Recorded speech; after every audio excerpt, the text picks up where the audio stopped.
नमस्कार देवियों और सज्जनों। आज हम अभी चुनाव चल रहे हैं तो इसके बारे में, चुनाव की जो प्रक्रिया होती है उसके बारे में आज हम पूरी बात करेंगे। मेरे साथ कुछ स्टूडेंट भी बैठे हुए हैं तो इनको भी पता चलेगा आगे वोट डालेंगे कैसे डालना है, और आप लोगों को भी ये सारी प्रोसेस हम यहाँ पे बताने वाले हैं।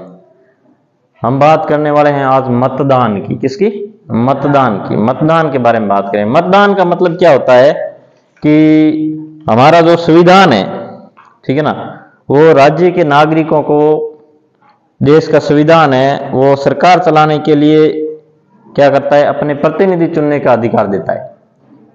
प्रतिनिधि जैसे हम चुनते हैं, सांसद चुनते हैं, विधायक चुनते हैं, ठीक है, और सरपंच चुनते हैं। ये चुनने का अधिकार देता है ना, वो ही होता है मताधिकार। वो क्या होता है?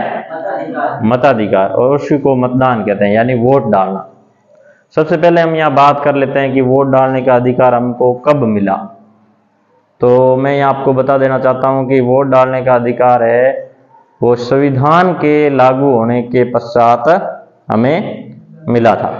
उससे पहले की कुछ बातें करें तो भारत शासन अधिनियम 1919 और भारत शासन अधिनियम 1935 में वोट डालने के अधिकार की बात कही गई है। 1919 में सर्वप्रथम महिलाओं को वोट डालने की बात की गई। अब वो सारी महिलाएं नहीं थी, कुछ राजा महाराजाओं के घराने की राजकुमारियां या वो रानियां, उसमें से कुछ महिलाएं वोट डाल सकती थी। और भारत शासन अधिनियम 1935 बना था, उसमें 10 से 12% लोगों को वोट डालने का अधिकार था। वो लोग जो अमीर थे, राजघराने से थे, जो टैक्स भरते थे, यानी जो शासन व्यवस्था चलती थी ना, उनको चलाने वाले लोग थे। नॉर्मल पीपल थे जैसे किसान, मजदूर, उन्हें किसी को भी वोट डालने का अधिकार नहीं था। महिलाओं को भी, ज्यादातर महिलाओं को था ही नहीं। फिर 95% महिलाओं को वोट डालने का अधिकार नहीं था, और 90% जनता को वोट डालने का अधिकार था नहीं था। वो जनता नॉर्मल कौन सी थी? मजदूर वर्ग था, किसान वर्ग था, ठीक है, ये छोटे मोटे काम करने वाले लोग।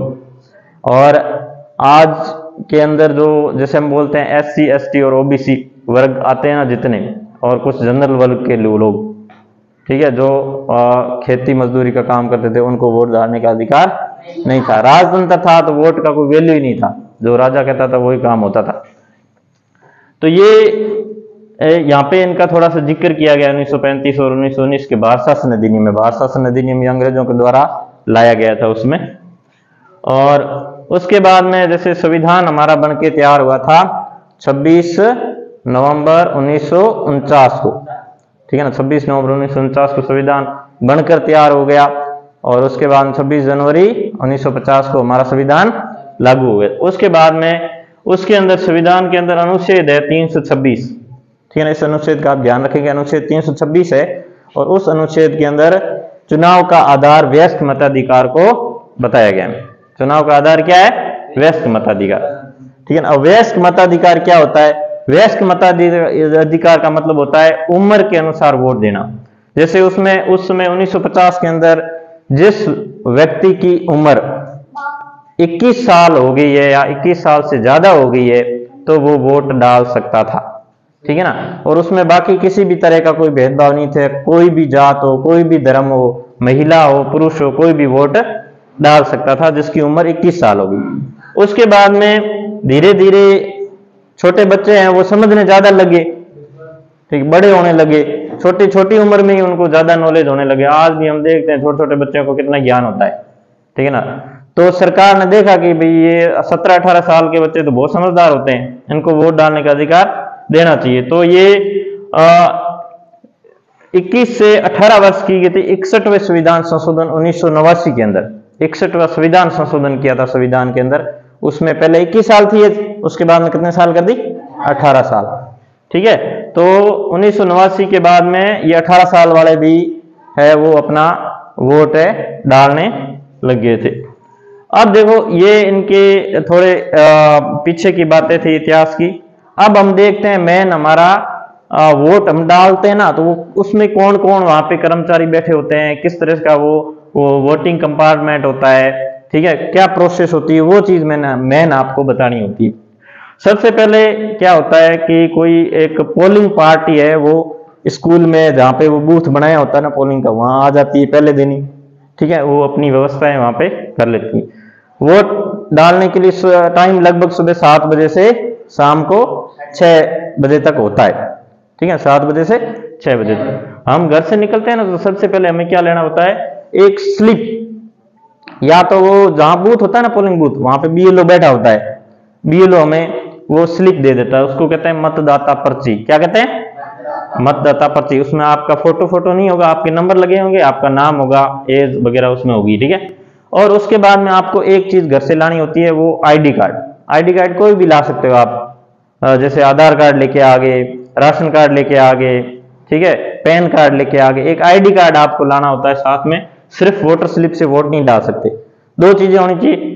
और उसके बाद में आप जैसे वोट डालने के लिए वहां पे आओगे पोलिंग बूथ पे, तो वहां पे इसके अंदर कौन कौन बैठे रहते हैं, क्या प्रोसेस होती है, कौन सी मशीन होती है, ये चीजें मैं आज आपको बताने वाला हूँ, है ना। ये आप ध्यान से देखेंगे कि इसके अंदर हम जैसे ही अंदर आएंगे ना वोट डालने के लिए, ये स्लिप और आईडी कार्ड लेकर के, तो सबसे पहले जो आज यहाँ पे आप एक कर्मचारी बैठा रहेगा, उसको कहते हैं PO first, polling officer first होता है वो। कौन होता है?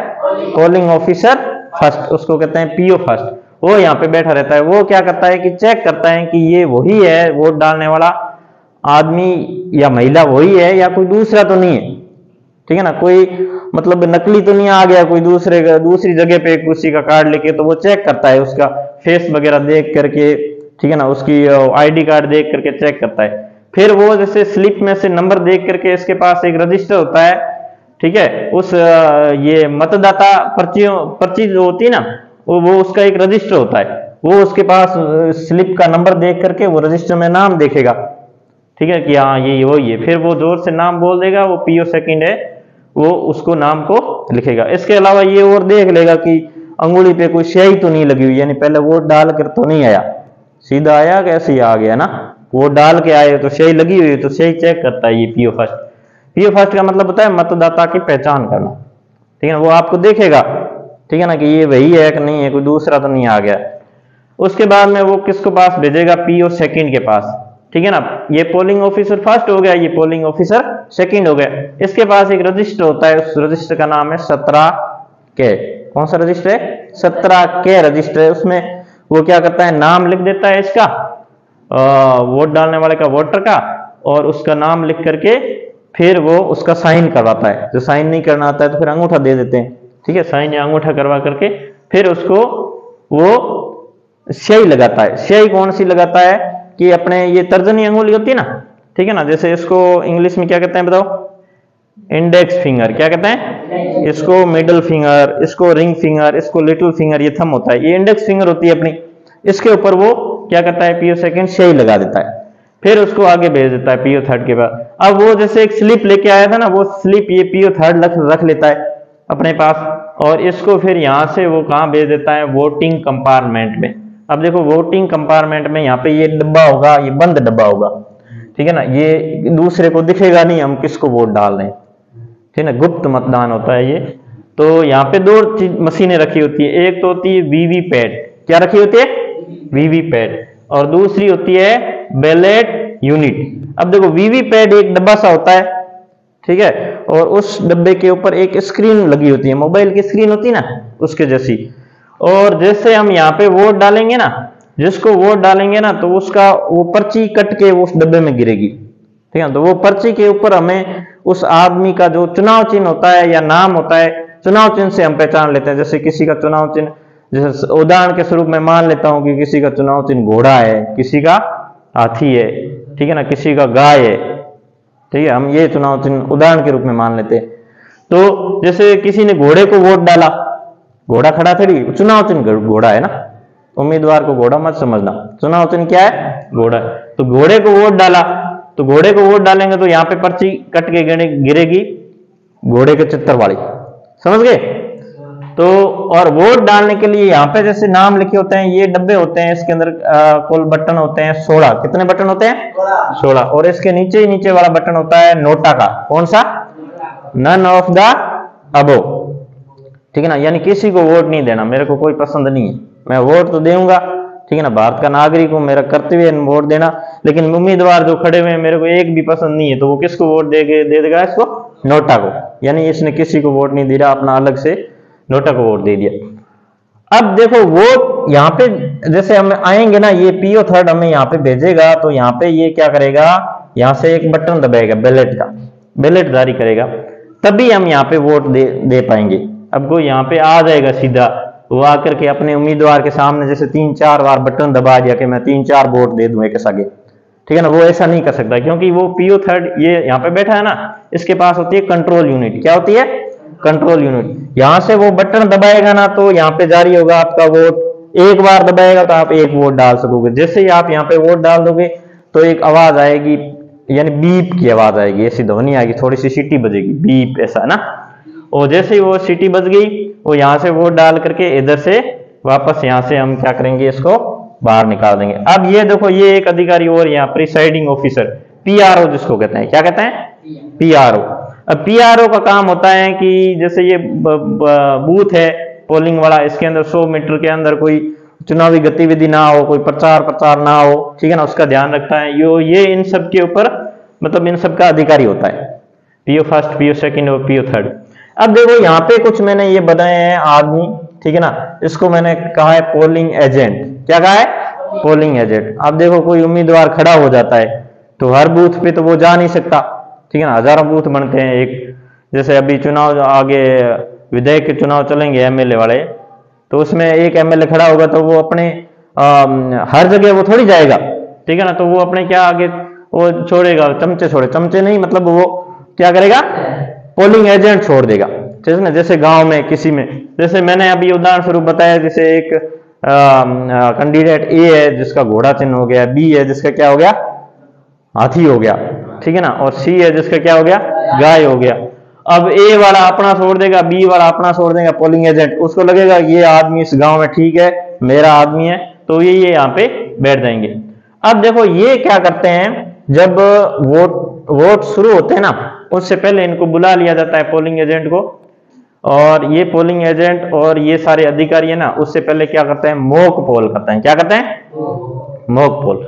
मॉक पोल का मतलब वो इन मशीनों से इनके सामने इन्हीं के हाथों से वोट डलवाएंगे, कम से कम 50 वोट दिलाएंगे सभी को। जैसे 10 उम्मीदवार है तो एक उम्मीदवार के 5-5 वोट डलवाएंगे, ठीक है ना, इस नोटा सहित, नोटा को भी साथ में दबाएंगे, और फिर इनके सामने इनको बताएंगे कि देखो ये पर्ची गिरी है, फिर वो इनको ये मशीन के द्वारा काउंट करके दिखाएंगे कि ये देखो इनके इतने इतने वोट है, इस मशीन में कोई गड़बड़ी नहीं है, इनके सामने ये पोलिंग एजेंट है, ठीक है। फिर इनको विश्वास हो जाएगा ये मशीन सही है, इसको वोट हमने इतने डाले, इसको इतने ही पड़े, और उसके बाद में ये आपका ये सिर्फ फिर ये शुरू कर देते हैं, वोटर आ जाते हैं बाहर से, फिर ये मशीन पैक करके फिर यहाँ पे इस तरह से बैठ जाता है। ये रूम इस तरह से मैंने बनाया है, ये कमरा बनाया है, ठीक है ना, पोलिंग बूथ का ये रूम बनाया है। यहाँ पे ये जैसे गेट है, यहाँ से ये घुसेंगे, फिर ये इस तरह से वोट डाल करके ऐसे बाहर निकल जाएंगे।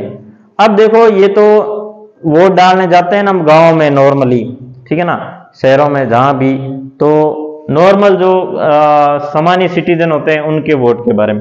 अब की बार क्या है, अब देखो इसके बारे में, ये पहले हम वोट डालते थे तो ईवीएम से नहीं डालते थे, ईवीएम से नहीं डाल, ईवीएम का मतलब इलेक्ट्रॉनिक वोटिंग मशीन, ये इलेक्ट्रॉनिक वोटिंग मशीन है, यानी इलेक्ट्रॉनिक चीजें होती थी। उससे पहले क्या करते थे, मतदाता पर्ची से डालते थे।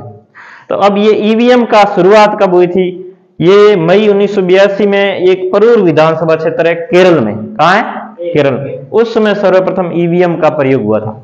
उस समय सर्वप्रथम किसका प्रयोग हुआ था, ईवीएम। और उसके बाद में उसमें एक विधानसभा क्षेत्र में हुआ था। उसके बाद में जैसे कई राज्यों में, राजस्थान हो गया, मध्य प्रदेश हो गया, दिल्ली हो गया, यहाँ पे विधानसभा क्षेत्र एक दो विधानसभा क्षेत्र में ईवीएम का प्रयोग किया था। लेकिन पूरा चुनाव कराने वाला पहला राज्य कौन सा था, गोवा था। कौन सा था, गोवा। तो पूरा चुनाव कराने वाला पहला राज्य कौन सा था, गोवा। और उसके बाद में 2009 में वो गोवा विधानसभा का पूरा चुनाव कराया था। 2009 का आम चुनाव है वो भी इससे ईवीएम मशीन से हुआ था पहली बार। ये गोवा 1999 में हुआ था, ठीक है। अब देखो जब ये 1999 में चुनाव हुआ, उसके बाद में 2003 में हुआ था चुनाव, ठीक है। 2003 में चुनाव हुआ तो यहाँ पे क्या था, वीवीपैट ये नहीं थी।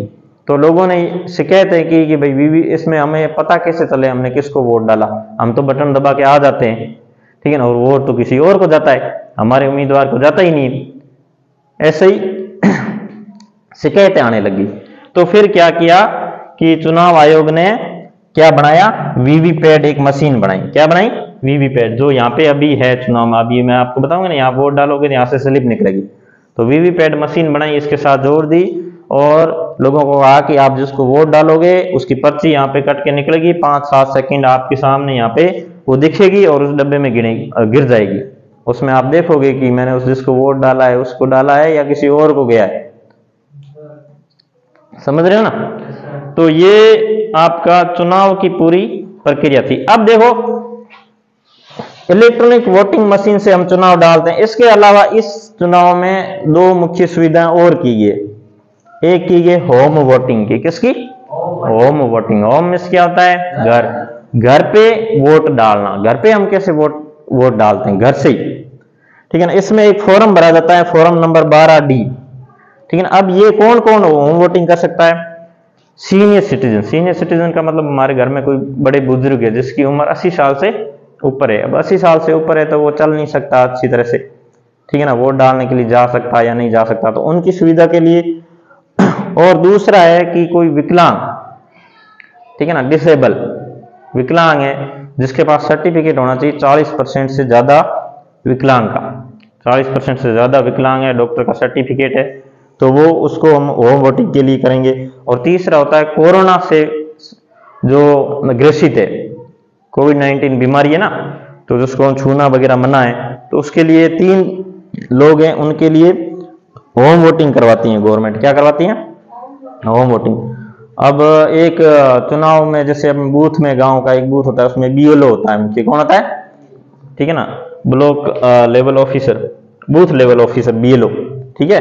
तो वो क्या करता है, फॉर्म नंबर 12D है, वो भर करके भेज देता है और फिर वहां से एक टीम आती है चुनाव आयोग से, गाड़ी लेके आपके घर पे आएगी और आपके घर से वो वोट है वो मशीन से डलवा के जाएगी। किन किन लोगों के लिए बताओ, 80 साल से ऊपर है, ठीक है, और 40% विकलांग है और डॉक्टर के पास डॉक्टर का सर्टिफिकेट होना चाहिए, और कोई कोरोना की बीमारी है किसी को, तो उनको पोलिंग बूथ में न ले जा करके घर से आप वोट डलवा सकेंगे। और ये वोटिंग आपके चुनाव की तारीख से 4 या 5 दिन पहले होती है, चुनाव वाले दिन नहीं होगी, चुनाव की तारीख से 4 या 5 दिन पहले होती है। एक होता है डाक मतपत्र, इसका फॉर्म 12 या 12K फॉर्म भरा जाता है। ये उनके लिए होता है जो कर्मचारी, अब जैसे ये कर्मचारी है, ठीक है ना, ये वोटिंग करवा रहे हैं, ठीक है, या कोई बाहर है, ठीक है, आर्मी में है या कहीं बाहर ड्यूटी है तो वो आ नहीं सकता, तो उनके लिए वोट की सुविधा के लिए कौन सा है, डाक मतपत्र। वो फॉर्म नंबर 12 भरेंगे, उसको भर के भेजेंगे, फिर वहां जहां उनकी ड्यूटी है ना वहीं उनका वोट है वो डाक मतपत्र से डलवाएंगे, मशीन से नहीं डलवाते, वो डाक मतपत्र से डलवाए थे। तो ये आज कुछ सामान्य जानकारी थी वोटिंग के बारे में, ठीक है, मतदान करने के बारे में। धन्यवाद।